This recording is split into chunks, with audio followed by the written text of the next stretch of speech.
Assalamualaikum warahmatullahi wabarakatuh. Salam sejahtera untuk kita semua. Om Swastiastu, Namo Buddhaya, salam kebajikan. Jumpa lagi dengan saya, Cipto Subroto.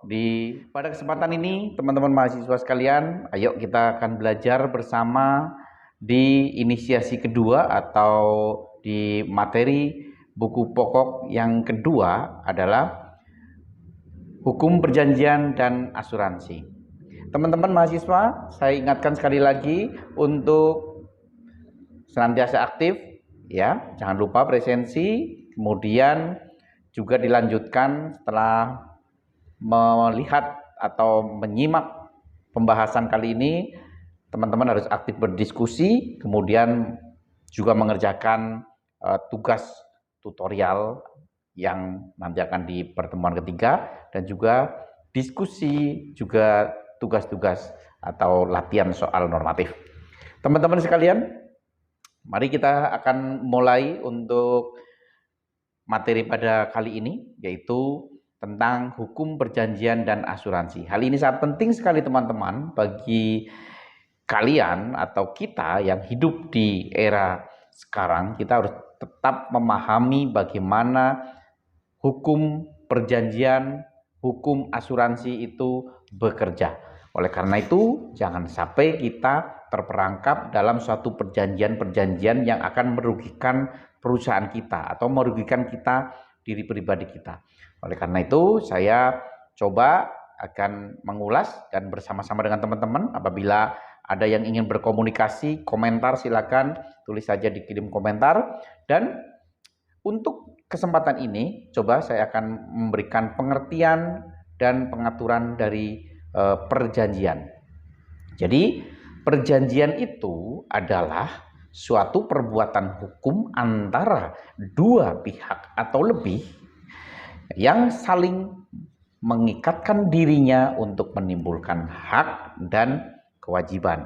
Di pertemuan pertama, teman-teman sudah memahami apa itu hak dan apa itu kewajiban.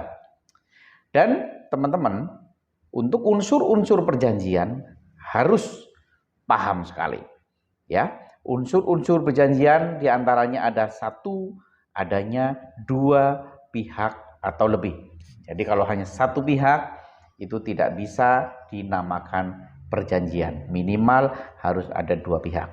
Yang kedua adalah adanya kesepakatan atau kata sepakat di antara pihak-pihak terkait, ya. Jadi yang pertama adalah adanya satu atau adanya dua pihak atau lebih, ya. Yang kedua adalah adanya kata sepakat atau kesepakatan di antara pihak-pihak, dan yang ketiga adalah adanya akibat hukum yang ditimbulkan berupa hak dan kewajiban atau melakukan suatu perbuatan. Itu adalah unsur-unsur perjanjian. Jadi teman-teman harus paham di sini, ya. Dinamakan unsur-unsur perjanjian apa saja tadi sudah saya sebutkan. Kemudian kita mengarah kepada hukum perjanjian menganut sistem terbuka. Jadi hukum perjanjian itu setiap orang boleh mengadakan perjanjian mengenai apapun, ya, apa saja yang baik, ya, yang sudah ada ketentuannya maupun yang belum ada ketentuannya dalam undang-undang, asal tidak melanggar undang-undang, ya. Kemudian sifat dari hukum perjanjian, teman-teman harus paham. Yang pertama sebagai hukum pelengkap, ya. Sifatnya dari hukum perjanjian yang pertama adalah sebagai hukum pelengkap. Kemudian yang dimaksud dengan sebagai hukum pelengkap itu apa? Jadi para pihak boleh membuat kesepakatan sendiri dengan mengesampingkan pasal-pasal dalam buku KUHP, ya. Kemudian yang kedua bersifat konsensual, ya. Jadi maksudnya apa? Perjanjian terjadi sejak adanya kata sepakat. Ketika sudah sepakat berarti itu sudah terjadi perjanjian. Dan yang ketiga ada obligatory, ya. Ada obligatory, yaitu menimbulkan hak dan kewajiban para pihak dan belum mengadakan perpindahan hak milik tersebut, ya. Jadi itu harus dipahami teman-teman. Kemudian sekarang kita beralih kepada perikatan. Ya, sebenarnya apa sih pengertian dari perikatan? Jadi perikatan itu adalah suatu hubungan hukum antara dua pihak atau lebih dalam lapangan hukum harta kekayaan, di mana pihak yang satu berkewajiban untuk memberikan prestasi kepada pihak lain, ya. Kemudian pihak lain itu berhak atas prestasi tersebut. Jadi itu pengertian perikatan, sehingga bisa disimpulkan bahwa suatu perjanjian mempunyai hubungan dengan perikatan karena perjanjian menerbitkan perikatan.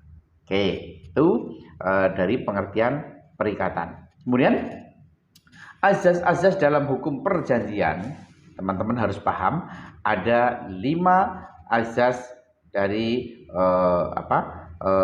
dalam hukum perjanjian. Yang pertama adalah azas konsensualisme. Konsensualisme ini, kemudian yang kedua ada azas kebebasan berkontrak, ya. Jadi azas pertama adalah azas konsensualisme, ya. Konsensualisme. Kemudian yang kedua adalah azas kebebasan berkontrak. Yang ketiga adalah azas pacta sunt servanda, ya. Yang keempat adalah azas itikat baik, dan yang kelima adalah azas kepribadian. Ya, kita kulas satu-satu. Azas konsensualisme. Ini agak sedikit susah, maaf. Azas konsensualisme berhubungan saat lahirnya suatu perjanjian dengan kata kesepakatan perjanjian atau konsensus, ya, begitu.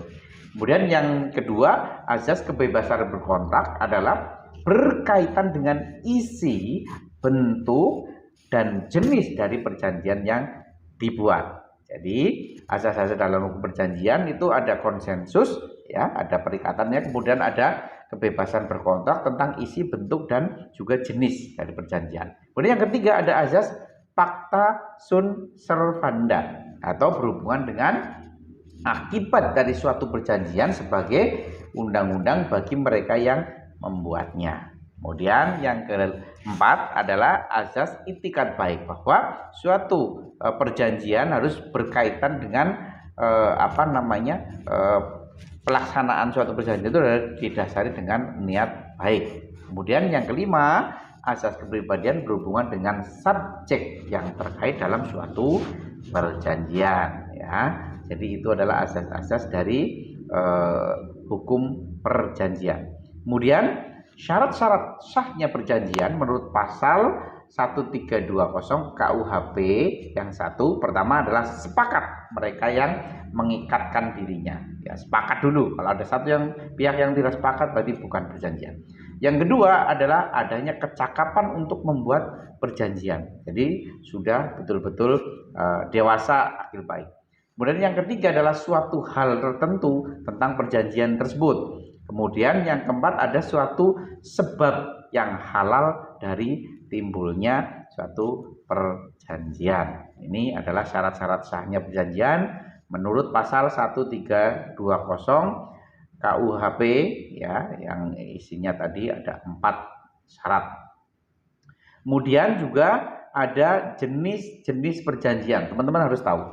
Jenis-jenis perjanjian ada 5, ada perjanjian obligator, ada perjanjian liberator, yang ketiga ada perjanjian kekeluargaan, ada yang keempat ada perjanjian pembuktian, dan ada perjanjian kebendaan. Oke, teman-teman, saya kasih waktu teman-teman untuk mencoba membuka buku apa jenis-jenis perjanjian itu, yang ada 5, coba Anda buka-buka dan silakan tulis di kolom komentar.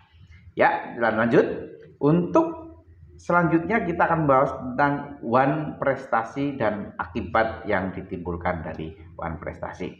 Nah, jadi bentuk-bentuk dari wan prestasi itu, yang pertama tidak memenuhi prestasi sama sekali, yang kedua memenuhi prestasi tapi tidak tepat waktu, yang ketiga memenuhi prestasi tetapi tidak sesuai atau keliru, ya. Jadi waktunya sudah bagus, kemudian prestasinya juga bagus, tepat waktu tetapi tidak sesuai dengan isi perjanjian. Ya, itu bentuk-bentuk dari one prestasi. Kemudian saya ingin membahas tentang bagaimana hapusnya perjanjian. Ya, sebab-sebab hapusnya perjanjian itu yang pertama, teman-teman harus ingat ditentukan dalam perjanjian oleh para pihak. Jadi ketika perjanjian selesai itu ada di pasal-pasal dalam perjanjian. Kapan perjanjian ini berakhir? Kemudian yang kedua adalah sebab hapusnya perjanjian adalah undang-undang menentukan, ya, menentukan bahwa batas berlakunya suatu perjanjian itu atau katakanlah asuransi gitu, itu ada sudah ditentukan dalam undang-undang. Kemudian yang ketiga ada para pihak atau undang-undang dapat menentukan bahwa dengan terjadinya peristiwa tertentu, ya. Kemudian yang keempat, hapusnya perjanjian bisa disebabkan karena pernyataan menghentikan perjanjian atau yang sering kita kenal dengan sebutan abseging, ya gitu ya. Jadi ketika menghentikan perjanjian, disitulah perjanjian hapus. Kemudian yang kelima karena ada putusan hakim, ya, putusan pengadilan itu juga bisa menjadi satu sebab hapusnya perjanjian. Kemudian yang keenam adalah tujuan perjanjian telah tercapai. Jadi, tujuan dari suatu perjanjian itu udah selesai gitu kan, tujuannya sudah, ya oke, perjanjian sudah hapus. Kemudian yang terakhir, yang ketujuh adalah dengan perjanjian para pihak. Jadi ketika dalam perjanjian itu sudah disepakati, kemudian karena tidak ada solusi, kemudian buat lagi satu perjanjian yang menyatakan bahwa perjanjian itu sudah hapus. Ya, itu teman-teman harus coba memaknai. Kemudian itu dari pembahasan tentang hukum perjanjian dan pernak-perniknya. Sekarang kita masuk kepada inti atau topik yang kedua adalah pengertian dari asuransi. Nah, kita akan masuk dalam topik asuransi. Menurut pasal 1 Undang-Undang Nomor 2 Tahun 92 tentang usaha perasuransian menyatakan bahwa asuransi atau pertanggungan adalah perjanjian antara dua pihak atau lebih dengan pihak penanggung mengikatkan diri kepada tertanggung dengan menerima premi asuransi untuk memberikan penggantian kepada tertanggung karena kerugian, kerusakan atau kehilangan keuntungan yang diharapkan atau tanggung jawab hukum pada pihak ketiga yang mungkin akan diderita oleh si tertanggung yang timbul dari suatu peristiwa, ya, ketidakpastian atau risiko untuk memberikan suatu pembayaran yang didasarkan atas meninggal atau hidupnya seseorang yang dipertanggungkan. Ya, itu adalah definisi dari pengertian asuransi dari pasal 1 Undang-Undang Nomor 2 Tahun 92 tentang usaha perasuransian. Kemudian jenis-jenis asuransi, teman-teman, ada beberapa jenis asuransi menurut pasal 1 Undang-Undang Nomor 2 Tahun 92, yaitu 1 asuransi kerugian, kemudian 2 asuransi jumlah. Jenis-jenis asuransi menurut pasal 1 Undang-Undang Nomor 2 Tahun 92 adalah asuransi kerugian, yaitu berdasarkan kehilangan atau kerusakan. Kemudian yang kedua adalah asuransi jumlah atau asuransi jiwa dan sosial. Kemudian jenis-jenis perjanjian asuransi atau pertanggungan, ada asuransi sukarela, ada asuransi wajib. Nah, itu jenis-jenisnya. Kemudian kita membahas tentang polis. Nah, polis asuransi, apa itu? Dari pasal 255 KUHD bahwa suatu pertanggungan harus dibuat secara tertulis dalam suatu akta yang dinamakan polis. Jadi polis adalah pertanggungan yang dibuat secara tertulis dalam suatu akta. Kemudian polis asuransi dalam bentuk perjanjian asuransi berisi hak dan kewajiban tertanggung dan juga si penanggung, ya. Dalam suatu perjanjian asuransi, kewajiban pihak tertanggung adalah membayar premi. Sedangkan kewajiban pihak penanggung atau perusahaan asuransi dalam hal ini adalah membayar sejumlah ganti rugi jika peristiwa atau evenement terjadi, peristiwa risiko itu tadi. Ya, kemudian kita coba sebenarnya apa sih syarat sahnya perjanjian asuransi? Ada sekitar 5 syarat yang harus dipenuhi. Ya, teman-teman, ingat-ingat. Nah, ini sering sekali ditanyakan. Syarat-syaratnya perjanjian asuransi yang pertama adalah kesepakatan. Yang kedua adalah cakap. Yang ketiga objeknya tertentu. Yang keempat kuasa yang halal. Yang kelima adalah pemberitahuan. Ini syarat sahnya perjanjian asuransi. Kita bahas satu persatu. Kesepakatan. Kesepakatan meliputi benda yang menjadi objek asuransi, ya. Pengalihan risiko dan pembayaran premi, evenement dan juga ganti rugi secara seimbang, syarat-syarat khusus asuransi dan dibuat secara tertulis yang disebut tadi apa? Polis. Betul sekali, ya. Kemudian syarat yang kedua tadi sudah ada kesepakatan dalam satu polis. Kemudian yang kedua adalah cakap. Apa maksudnya cakap? Kedua belah pihak cakap melakukan perbuatan hukum yang diakui oleh undang-undang. Sudah dewasa, dalam keadaan sehat dan sebagainya, ya. Kemudian yang ketiga, syarat sahnya perjanjian asuransi yaitu objek tertentu. Ada suatu objek yang dipertanggungkan. Contoh, dapat berupa harta kekayaan, kepentingan yang melekat pada harta kekayaan tersebut dan sebagainya, ya. Jadi ada objek tertentu yang menjadi asuransi itu, objek asuransi. Kemudian yang keempat adalah kuasa yang halal. Ini kita maksudkan kuasa yang halal ada isi perjanjian tidak dilarang dan kepentingannya yang melekat pada harta kekayaan. Kemudian kalau yang kelima, yang terakhir adalah pemberitahuan bahwa suatu perjanjian asuransi sah apabila tertanggung itu sudah memberitahukan kepada penanggung mengenai objek asuransinya, ya. Itu. Kemudian prinsip dasar asuransi yang pertama adalah utmost good faith, atau calon tertanggung berkewajiban memberitahukan sejelas-jelasnya keadaan objek dan fakta yang akan diasuransikan. Sebagai contoh, ketika kita akan mengasuransikan jiwa kita harus memberikan informasi tentang kesehatan, kebugaran, penyakit yang kita derita dan sebagainya, ya. Kemudian insurable insurance atau adanya kepentingan tertanggung pada objek yang diasuransikan karena tertanggung mengalami kerugian yang benar-benar. Jadi contoh ketika kita mengasuransikan mobil kita, berarti kita memang punya satu kesempatan atau risiko ketika mobil itu rusak, dicuri dan sebagainya. Kemudian ada indemnity atau prinsip ganti rugi yang seimbang sesuai yang ada di polis.